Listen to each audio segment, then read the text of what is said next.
Hello children, in this video we will learn when to use subtraction.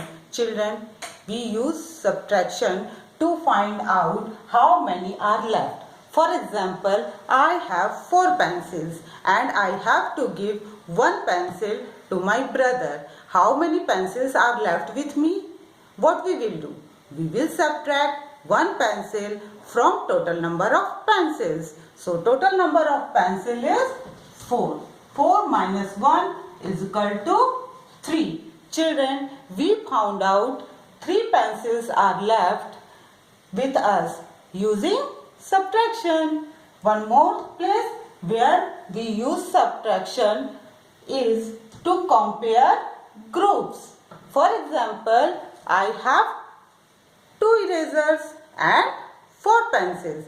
We have to find how many pencils are more than erasers. Then what we will do? We will subtract 2 erasers from 4 pencils. So 4 minus 2 is equal to 2. It means 2 pencils are more than erasers. Children, one more place where we use subtraction is to find out what does not belong to a group. For example, I have 7 pencils. Out of them, 3 pencils are green in color.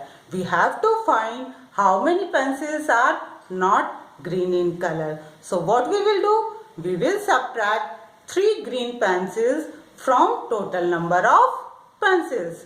So we will subtract 3 from 7. 7 minus 3 is equal to 4. It means 4 pencils are not green in color. Children, we will meet in next video. Thank you.